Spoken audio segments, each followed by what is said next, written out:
मेरी अपने खाने से पहले ईश्वर की प्रार्थना करती है और तभी वहाँ पर एक छोटा सा चूहा आता है जो उसका खाना चुराने की कोशिश करता है। मेरी बहुत ही दयालु होती है, वो उसे अपने खाने में से एक टुकड़ा दे देती है और तभी वहाँ पर एक तेज रोशनी आती है जो कि एक एंजल है। एंजल की आवाज मेरी को बताती है कि बहुत जल्दी तुम्हारे घर में एक बहुत ही दिव्यमान बच्चा पैदा होगा जिसका नाम होगा मिसाया, तुम्हें उसकी रक्षा करनी होगी। मैरी कहती है कि ठीक है, मैं ऐसा ही करूंगी और इसके बाद वो रोशनी खिड़की से जाकर सीधा आसमान में एक स्टार बनकर चमकने लगती है। ये स्टार आसमान में सबसे तेज चमक रहा होता है जिसे देखकर सभी जानवर हैरान होते हैं। अब जो चूहा होता है जिसे मेरी ने रोटी का टुकड़ा दिया था उसने सारी बातें सुन ली थी, इसीलिए वो सब बातें जाकर सभी जानवरों को बता देता है। वहीं हमें एक डोंकी को दिखाया जाता है जिसका नाम बो होता है। वो एक मिल में एक दूसरे बड़े डोंकी के साथ काम करता है, दोनों की दोनों चक्की पीसते हैं और गेहूं को आटे में बदलते हैं। लेकिन वो ऐसी जिंदगी नहीं जीना चाहता, वो शान की जिंदगी जीना चाहता है, आजादी की जिंदगी जीना चाहता है। और उसके साथ जो बड़ा डंकी होता है वो कहता है यही हमारी किस्मत है। पर जब वो चमकते हुए सितारे को देखता है तो कहता है कि ये सितारा शायद मेरी किस्मत बदलने के लिए आया है। अगली सुबह बो के पास उसका दोस्त कबूतर जिसका नाम डेव होता है वो आता है। वो बो को बताता है कि बहुत जल्दी यहाँ से एक शाही सवारी गुजरने वाली है। ये सुनकर वो बहुत एक्साइटेड हो जाता है और अपने पिता से कहता है कि मैं भी शाही सवारी में एक दिन सवार होकर आपका नाम रोशन करूंगा, लेकिन उसे सबसे पहले अपने आप को यहाँ से आजाद करवाना होगा। वो किसी तरह से अपनी रस्सी काट देता है और इससे पहले कि वो यहाँ से निकलता, इस मिल का जो मालिक होता है वो यहाँ पर आ जाता है। वो देखता है कि बो ने अपनी रस्सियां काट दी है, साथ ही उसने चारों तरफ अफरा तफरी मचा रखी है, इसीलिए वो गुस्से में आकर उसे चेन से बांध देता है। और अब बो की आंखों के सामने यहाँ से शाही सवारी भी गुजर जाती है। बो का दिल इससे टूट जाता है और इसी तरह से 6 महीने बीत जाते हैं। वो आज भी अपने साथी डोंकी के साथ उसी मिल में काम कर रहा होता है, लेकिन उसका एक ही सपना होता है कि वो शाही सवारी में शामिल होकर एक दिन सबको अपनी पहचान, अपनी इंपॉर्टेंस का एहसास कराए। दिन रात उसकी आंखों में यही सपना होता है, इसीलिए उसके साथ जो बड़ा डोंकी होता है उसे उस पर दया आ जाती है और वो बो के साथ मिलकर उसे भगाने का एक प्लान बनाता है। वो जानबूझकर अपनी तबीयत खराब होने का बहाना करता है, साथ ही बो को भी जंजीरों से आजाद करवा देता है। और जब इस मिल का मालिक उसे देखने के लिए आता है तो बो उस जगह से भाग जाता है। हालांकि मिल का मालिक उसका पीछा भी करता है, लेकिन बो भागता हुआ एक लंबी जंप लगाता है जिससे उसके पीछे के पैर में चोट भी लग जाती है, लेकिन बो किसी तरह से उसकी नजरों से ओझल हो जाता है। और अब वो एक घर के पास पहुंचता है।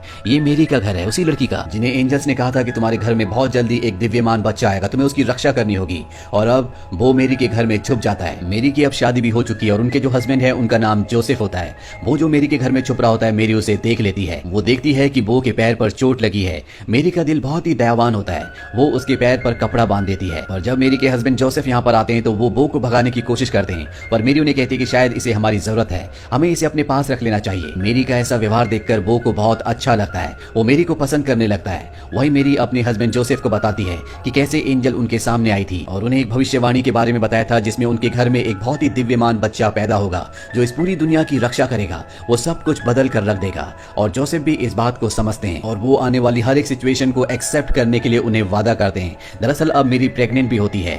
वहीं हमें बो को दिखाया जाता है जो शाही सवारी में शामिल होने के लिए यहाँ से निकलना चाहता है, पर तभी उसका दोस्त कबूतर जिसका नाम देव है वो आता और उसे बताता है कि बाहर तुम्हारा मालिक तुम्हें ढूंढ रहा है, अगर तुम गए तो तुम्हें पकड़ लेगा, जब तक तुम्हारा पैर ठीक नहीं हो जाता तुम्हें यहीं पर रहना चाहिए। वो भी देव की बात मान लेता है। वही हमें 3 वाइज मैन को दिखाया जाता है जो अपने कैमल में इसी राज्य में आते हैं जहाँ पर मेरी रहती है। ये तीनों की तीनों राजा के पास जाते हैं। इनके पास बहुत ही बेशकीमती गिफ्ट्स होते हैं। राजा को लगता है कि ये गिफ्ट्स उनके लिए लाए गए हैं, पर ये तीनों वाइज मैन बताते हैं कि ये आपके लिए नहीं बल्कि उस दिव्यमान बच्चे के लिए हैं जो आने वाले वक्त में पूरी दुनिया में राज करेगा। ये सुनकर राजा को बिल्कुल भी अच्छा नहीं लगता। राजा इन तीनों से कहता है कि तुम जा सकते हो और इसके बाद वो अपने एक सिपाही को बुलाता है जो कि बहुत ही खतरनाक होता है और उसके पास 2 खतरनाक डॉग्स भी होते हैं। राजा उसे आदेश देता है कि जाओ और उस दिव्यमान बच्चे को ढूंढो और खत्म कर दो ताकि कोई भी इस दुनिया पर मेरे अलावा राज ना कर पाए। अब वो सिपाही अपने दोनों खतरनाक डॉग्स को लेकर यहाँ से निकल जाता है और उसके डॉग्स को वो रैट मिल जाता है जिसने सबसे पहले इस भविष्यवाणी को सुना था। डॉग्स उससे पूछते हैं और रैट डर से उन्हें सब कुछ बता देता है, साथ ही वो मेरी का पता भी बता देता है। वही मेरी और जोसेफ को दिखाया जाता है जो अब बैथलेहम जाने की तैयारी कर रहे होते हैं जो इस शहर से बहुत दूर है। बो को भी वो अपने साथ ले जाना चाहते हैं, लेकिन वो उनके साथ नहीं जाना चाहता क्योंकि अगर वो इस शहर से गया तो वो राजा से बहुत दूर हो जाएगा और शाही सवारी का हिस्सा नहीं बन पाएगा। शाही सवारी का हिस्सा बनकर वो सबको अपनी इंपॉर्टेंस के बारे में बताना चाहता है। मेरी जब देखती है कि उसके साथ वो नहीं आना चाहता तो वो अपने हस्बैंड जोसेफ से कहती है कि हमें यहाँ से पैदल ही निकलना होगा और जोसेफ और मेरी बैथलेहम के लिए पैदल निकल जाते हैं। बो को घर पर ही छोड़ देते हैं और अब यहाँ पर वो सिपाही अपने खूंखार डॉग्स के साथ आ जाता है। उसके डॉग्स देखते हैं कि वहाँ पर बो है। वो बो से पूछते हैं कि मैरी कहाँ पर है, पर बो उन्हें कुछ भी नहीं बताता। डॉग्स उसके पैर पे बंधे हुए दुपट्टे को देख लेते हैं जो कि मैरी का होता है और वो उसे स्मेल करते हैं, जिसके बाद उन्हें पता चल जाता है कि मैरी किस तरफ गई है और अब वो मैरी का पीछा करते हुए बैथलेहम की तरफ निकल पड़ते हैं। वो अब मैरी को किसी भी कीमत पर बचाना चाहता है क्योंकि वो मैरी से बहुत प्यार करता है, इसीलिए वो भी बैथलेहम की तरफ अपने दोस्त डेव के साथ निकल पड़ता है। डेव उसे एक शॉर्टकट रास्ता बताता है जो कि बहुत ही खतरनाक होता है। यहाँ पर बड़ी बड़ी चट्टानें और पहाड़ियां होती है, पर वो मैरी की जान बचाने के लिए उस रास्ते से आगे बढ़ता है जहाँ पर उसे बहुत ही मुसीबतों का सामना करना पड़ता है। यहाँ पर उसकी मुलाकात एक शीप से भी होती है। वो बो से कहती है कि मैंने सुना है कि बहुत जल्दी एक दिव्यमान बच्चा पैदा होने वाला है। मैं उस आसमान में चमकते हुए तेज सितारे का पीछा कर रही हूँ, इसीलिए मैंने अपने झुंड को छोड़ दिया है। इसीलिए मैं भी अब बैथलेहम की तरफ जाना चाहती हूँ, जहाँ पर मेरी और उनके हस्बैंड जोसेफ गए हैं। और अब ये सब के सब उस तरफ बढ़ने लगते हैं। यहाँ पर वो शिकारी भी अपने खतरनाक डॉग्स के साथ पहुंच चुका होता है, पर इससे पहले कि ये मेरी तक पहुंचते वहाँ पर बो और उसके साथी पहुंच जाते हैं। इसीलिए वो उस सिपाही और उसके खतरनाक डॉग से मेरी को बचाने के लिए वहीं पास ही में हो रहे एक मेले में ले जाते हैं। पर अब यहाँ पर वो सिपाही यानी कि हंटर भी पहुंच चुका है, जो मेरी को देख लेता है। इसीलिए वो अपने डॉग्स को बांधकर अब मेरी को मारने के लिए आगे बढ़ता है। वो उस सिपाही को देख लेता है, इसीलिए वो जानबूझकर कार्ट के पहियों से पत्थर हटा देता है, जिससे कार्ट नीचे की तरफ लुढ़कना शुरू हो जाता है। कार्ट कई चीजों से टकराता है, जिससे टूट फूट होना शुरू हो जाती है और लकड़ी का एक बहुत बड़ा स्टॉल उसी सिपाही से टकराता है, जिससे वो मेरी को मारने से पहले खुद कुएं में गिर जाता है। वो इसके बाद मेरी के कपड़े को खींचने लगता है। दरअसल वो उन्हें बताना चाहता है कि यहाँ पर खतरा है, सिपाही तुम्हें मारने के लिए आया था, लेकिन वो बोल नहीं सकता, इसीलिए मेरी उसकी बात नहीं समझ पाती। और अब इस सब के सब यहाँ से एक बार फिर से अपने सफर पर आगे निकल पड़ते हैं। वहीं राजमहल में हमें उन्हीं 3 वाइज मैन को दिखाया जाता है, जिन्हें राजा कहता है कि तुम अपने नए होने वाले राजा को ढूंढने के लिए जा सकते हो, जिसके लिए तुम इतने सारे गिफ्ट्स लेकर आए हो। लेकिन इन 3 वाइज मैन के जो ऊंट होते हैं, इन्हें राजा के षड्यंत्र के बारे में सब कुछ पता होता है, क्योंकि इन्होंने पहले राजा की बातें सुन ली थी। इन्हें पता है कि राजा उस दिव्यमान बच्चे को मारना चाहता है, इसीलिए राजा चाहता है कि ये तीनों वाइज मैन उस बच्चे तक पहुंच जाए, ताकि इसके आदमी वाइज मैन का पीछा करें और उन्हें भी बच्चे की लोकेशन का पता चल जाए। और अब ये तीनों की तीनों मिलकर किसी भी कीमत पर मेरी और उसके होने वाले बच्चे को बचाना चाहते हैं। वही हमें मेरी, जोसेफ और बो और उसके साथियों को दिखाया जाता है। दरअसल मेले में जितना भी नुकसान हुआ होता है, जोसेफ को लग रहा होता है कि ये सब बो की वजह से हुआ है, इसीलिए वो बो को डांट रहा होता है। साथ ही मेरी से कहता है कि सारा का सारा नुकसान बो ने किया है और अब मैं इसकी जिम्मेदारी नहीं ले सकता। बो को इस बात से बहुत बुरा लगता है और वो अपने साथी डेव के साथ यहाँ से निकल जाता है। हालांकि शिप उसे कहती है कि तुम्हें नहीं जाना चाहिए, पर वो उसकी बात नहीं मानता। दरअसल वो अब शाही सवारी तक पहुंचना चाहता है, ताकि उसमें शामिल होकर वो अपना सपना पूरा कर सके। और जल्दी उसे शाही सवारी मिल भी जाती है और जब वो उस तरफ भागता है तो उसके पैर पर जो मेरी का कपड़ा होता है वो खुल जाता है, जिसके बाद बो को एहसास होता है कि मेरी एक रहमदिल इंसान है। उसने हमेशा उसकी मदद की, उससे प्यार किया और उसे उसका साथ नहीं छोड़ना चाहिए।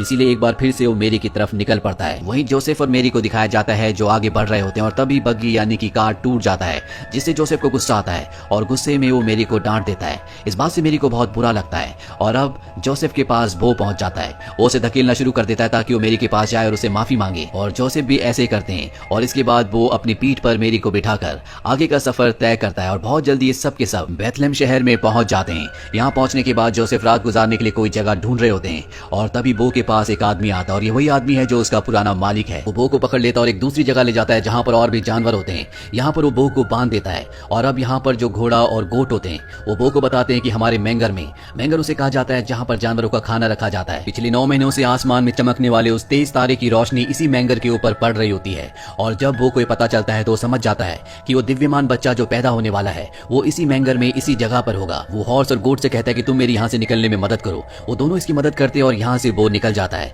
और तभी उसे शीप और उसका साथी डेव मिलते हैं। वो इन दोनों से कहता है जल्दी से तुम किसी भी तरह से मदद लेकर आओ, मैं मैरी के पास जा रहा हूँ। और मैरी और उसके बच्चे को मारने के लिए राजा का वो खतरनाक सिपाही, वो हंटर जिसके पास 2 डॉग्स भी हैं, वो भी इस शहर में पहुंच चुका होता है। साथ ही वो तीनों वाइज मैन भी अपने ऊंट के साथ यहाँ पहुंच चुके होते हैं। वो तीनों वाइज मैन अपने ऊंटों को बांधकर खुद उस बच्चे को ढूंढने के लिए शहर में निकल पड़ते हैं। दरअसल इन्हें पहले से पता होता है कि इस दुनिया में कोई दिव्य शक्ति पैदा होने वाली है और वो यहीं बैथलेहम में पैदा होगी। अब वो किसी तरह से मैरी और जोसेफ तक पहुंच जाता है जो अभी भी बाहर होते हैं। दरअसल मेरी की तबीयत अब खराब होना शुरू हो गई है और वो इन दोनों को अपने साथ इशारे से चलने को कहता है। ये दोनों उसके पीछे जाने लगते हैं और अब सिपाही अपने डॉग्स के साथ इन्हें देख लेता है, वो भी इनका पीछा करना शुरू कर देता है। वो मेरी को और जोसेफ को जानवरों के उस बेड़े तक ले आता है जहाँ पर खुद भी अभी कुछ देर पहले वो बंधा था।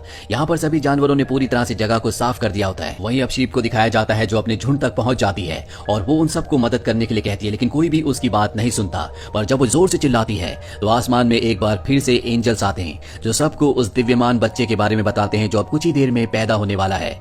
वहीं डेव को दिखाया जाता है जो उन तीनों ऊंटों तक पहुंच जाता है जो वाइज मैन के हैं, जिन्हें बांधा हुआ है, और वो उन्हें आजाद कर देता है। वहीं बेड़े के बाहर जब वो पहुंचता है तो देखता है कि वहां पर राजा का सिपाही अपने खतरनाक डॉग्स के साथ पहुंच चुका है।